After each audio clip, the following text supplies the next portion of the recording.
The verdict. The vote was not a shock. It was an inevitability.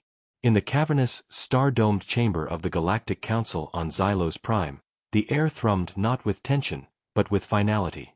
The verdict on species designation 734.01, humanity, was the concluding act of a long, tedious drama, and the audience was bored.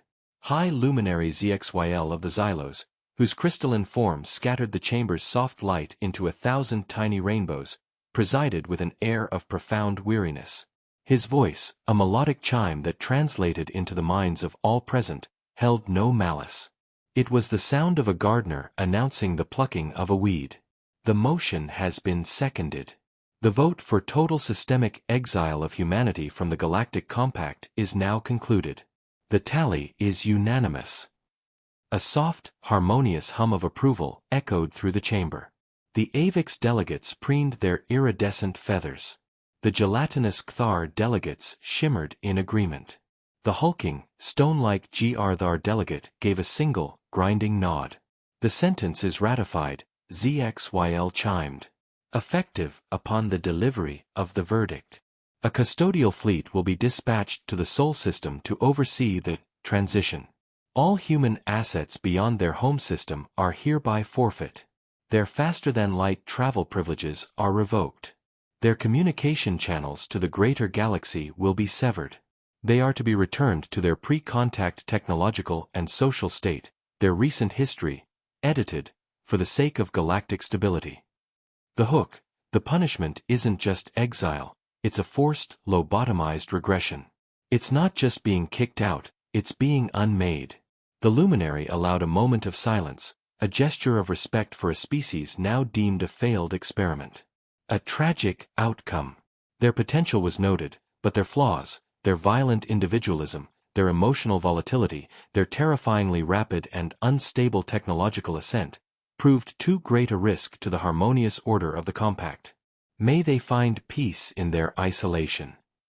The session was adjourned. Delegates began to rise, chatting amiably about dinner plans and synaptic scrubs. The fate of 8 billion souls was just another item on the day's agenda, now neatly checked off.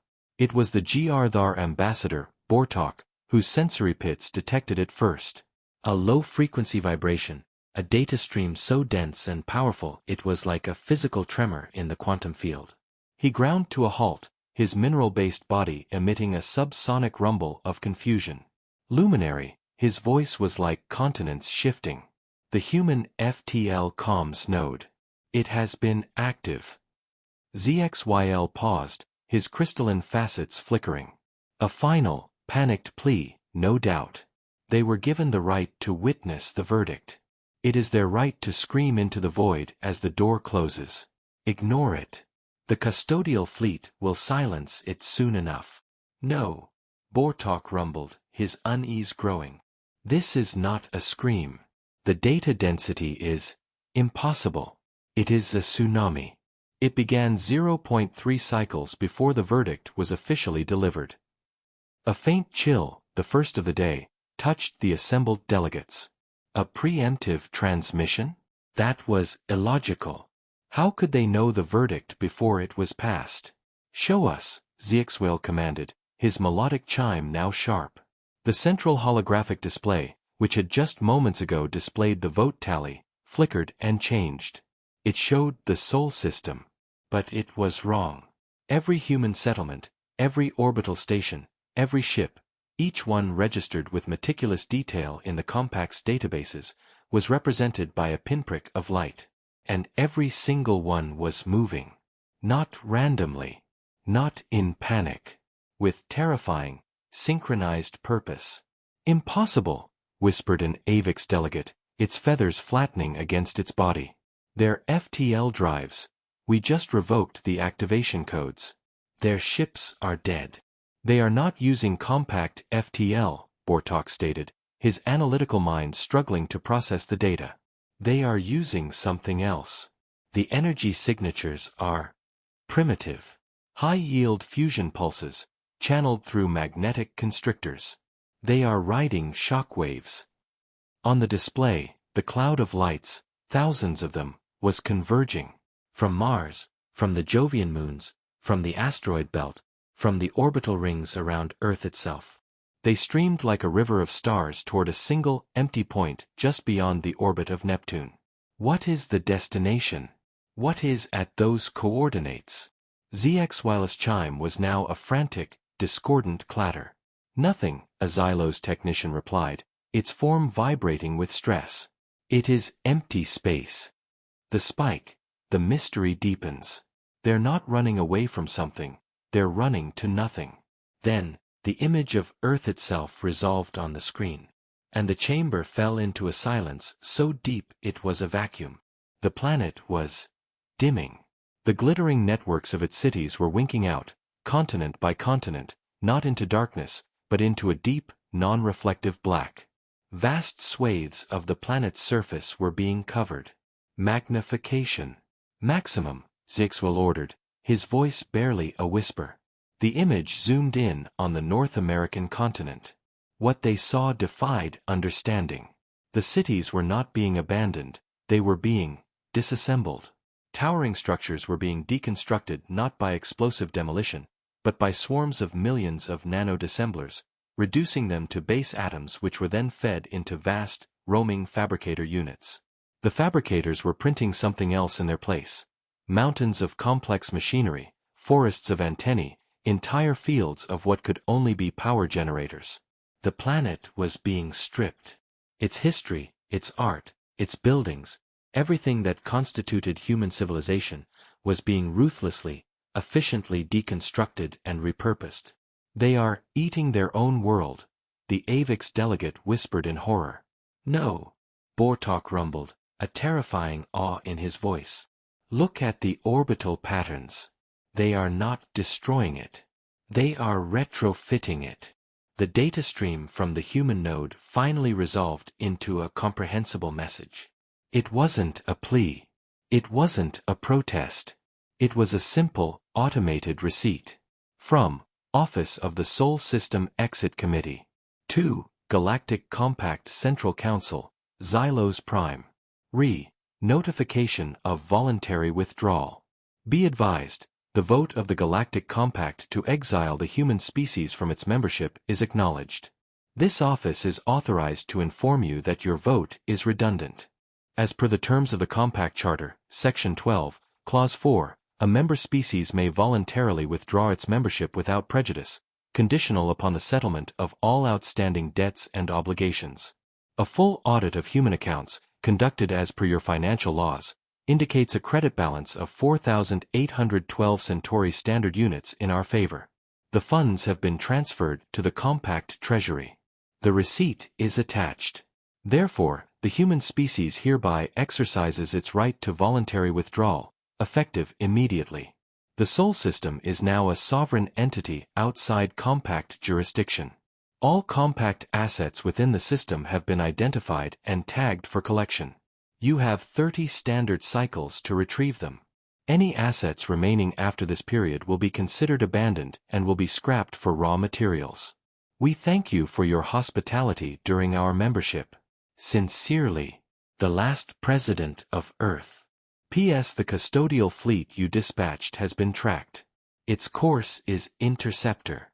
Should it cross the new border of sovereign human space, which we have generously defined as the Oort cloud of the Sol System, it will be perceived as an act of war and will be met with lethal force. We suggest you recall it. The chamber was frozen. The sheer, audacious, bureaucratic brutality of it was stunning. They hadn't raged. They hadn't begged. They had simply quit. And they had done it with the Council's own laws, their own money, and their own pedantic love of procedure. How, Exile finally chimed, the sound broken. How did they know? The vote was sealed. The main display flickered again. A new image appeared. It was the interior of the council chamber itself, from a high angle. It showed the delegates moments ago, raising their hands for the unanimous vote. The timestamp was clear, 0.5 cycles before the verdict was officially rendered. The camera then zoomed in on the elegant, filigreed sconce on the wall behind Exile's podium. Nestled within the Xylosian artwork, almost invisible, was a tiny, perfect human-made microtransmitter. They hadn't just quit. They had humiliated the council. They had sat in the room and watched their own sentencing, and they had already written their resignation letter before the judge had even finished speaking. The spike, the ultimate insult. Not only did they leave, they proved the all-powerful council was transparent, predictable, and utterly outmaneuvered. On the main display, the view of the Sol system continued. The thousands of human ships had reached the empty point beyond Neptune. And then, they began to move again. Not on fusion drives. Space itself in front of the colossal armada began to tear. It was a rift, a wound in reality, burning with energies the compact sensors couldn't even classify. It was not a clean, elegant compact jump point. It was violent, brutal, and terrifyingly powerful. It looked like the universe itself was screaming. One by one, the ships, freighters, colony vessels, warships, all retrofitted with the same savage, unknown technology, flew into the rift. And vanished. They weren't just leaving the compact. They were leaving the galaxy itself. The unclaimed void. Silence. It was a physical weight in the council chamber, heavier than a neutron star's core. The holographic display showed the last flicker of the brutal, reality-tearing rift as it sealed shut, leaving behind only the empty, picked-clean skeleton of the Sol system. High luminary ZX wireless crystalline form, once a prism of serene authority, was dull. Fracture lines of stress webbed through his facets. The audacity was incomprehensible. They hadn't just left, they had performed a galactic-scale vanishing act, leaving behind a bill for 4,000 credits and a universe of unanswered questions. Recall the custodial fleet. ZXWA's chime was a cracked, hollow sound. "They are already returning, luminary," a technician replied, its voice trembling. The human warning was unequivocal. Bortok, the GR-Thar ambassador, was the first to break the stupor. His stone-like face was etched with a new, grudging respect. "They did not wait to be told twice. They told us. They used our laws, our love of procedure, as a weapon. We voted to put them in a cage, only to find they had already picked the lock and were holding the door open for us from the outside. The hook, the council's punishment was a cage, but humanity proved they were never in it.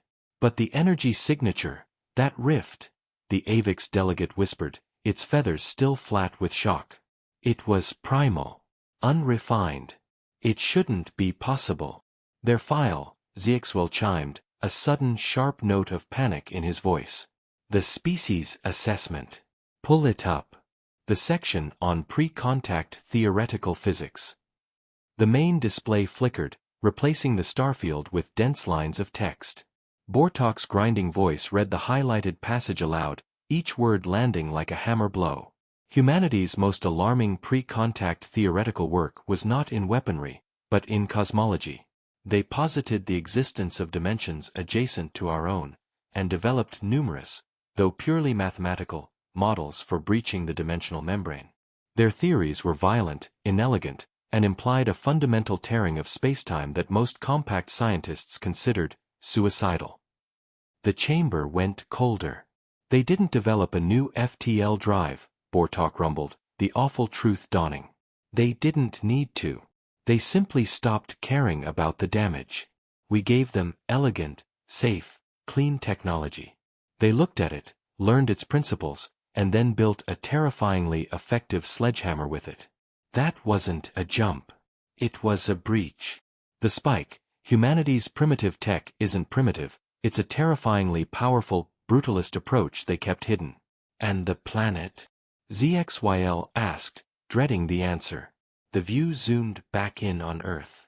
The dissembler swarms were gone. The fabricators were silent. The planet was still. But it was no longer the blue-green marble of before. It was a dull, gunmetal gray, its entire surface now a single, seamless machine. A fortress. A tomb. A monument. "Scan for life signs," ZXYL commanded. The results were immediate and chilling. None. 0 biological signatures. The atmosphere is now a non-breathable industrial mix. The oceans are drained, used as reaction mass and coolant. Every gram of biomass has been repurposed. A profound and terrifying realization settled over them. Humanity hadn't just fled. They had performed a species-wide metamorphosis.